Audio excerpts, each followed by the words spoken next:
let me press you a little bit on this. You said you used to believe the United States was a basically good country. I still believe the United States is a basically good country compared to the alternatives. Uh, uh, why am I wrong about that? Is there a country that seems to better uphold the principles you believe in?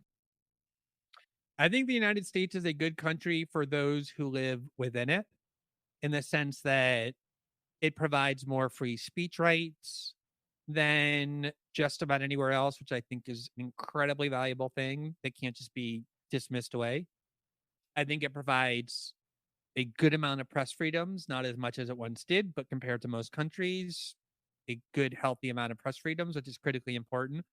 I think it still provides basic due process, which is extremely important. So I think from the perspective of living in the United States, from the perspective of civil liberties and civic rights, the United States is a very, very good country to live in.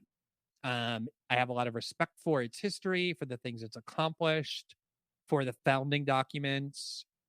Obviously, I have a lot of criticisms of how wealth is distributed, of how the middle class has been allowed to disappear, how the you know, I think it's becoming rapidly an oligarchy, but there's still a lot I really respect about the United States in terms of its domestic fabric.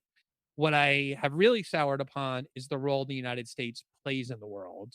When we just saw with this recent bombing of Syria on the 33rd day of Joe Biden's presidency, one of the things I learned, Andrew, from like not living in the United States, from living in Brazil, where I've lived for 2005, is just how aberrational and rogue it is to wake up and just have it be totally normal that your government has announced that it just bombed some other country with whom you're not at war. Yeah.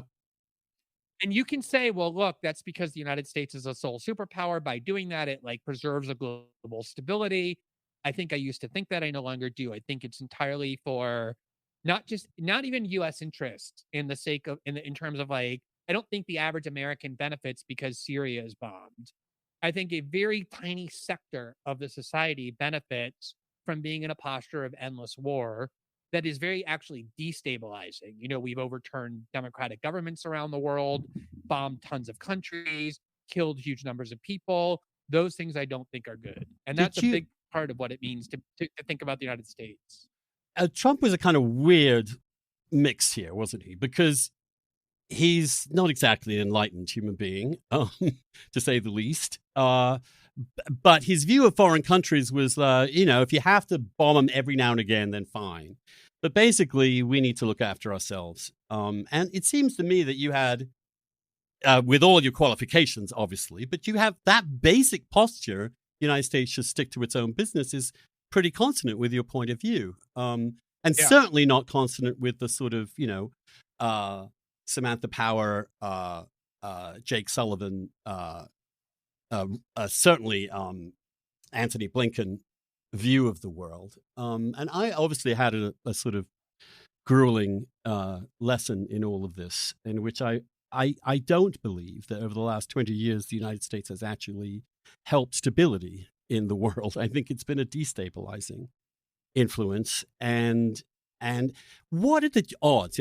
Trump came in saying we're going to get out of Afghanistan. We still have not gotten out of Afghanistan. Do you think we'll ever leave? I mean, currently I'm reading pieces like Dexter Filkins, who's a fantastic reporter on Afghanistan in the New Yorker. It looks as the minute we leave, there's going to be a civil war and probably a Taliban takeover again. I mean, and that will be enough, won't it, for Biden to keep some kind of troops in there for his entire term in office? Well, but this is the thing, um, I so first of all, I do want to make a point about Trump, which is, when he was campaigning, he did promise that he was going to bomb the shit out of the terrorists, Yeah. but also campaigned against new wars. And he pretty much kept his word. I mean, he did come into office. He had inherited a bombing campaign in Iraq and Syria that was basically against ISIS and Al Qaeda affiliated groups. And he did what he said, which is he escalated the bombing, loosened the rules of engagement, caused more civilian death because the bombing was more indiscriminate. But at the same time, more or less, ISIS did end during the Trump presidency, and he didn't start a new war. He did not, there was no country where the United States started a war that it was not in previously, which is something that you cannot say for any president since at least Jimmy Carter, and maybe even you'd have to go back earlier, depending on how you count that. That to me seems like a big deal. The other thing is about Afghanistan.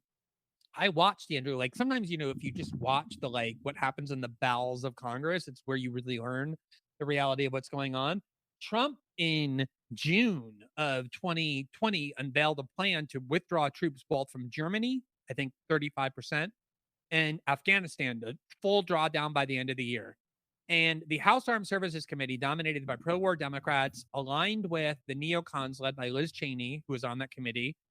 And you had this anti war coalition, which was like Ro Khanna, Tulsi Gabbard on the left, and then like MAGA people like Matt Gaetz on the right, who were saying it's time to pull troops back from Germany. We don't need them anymore. The original purpose was to stop Soviet incursions into Western Europe.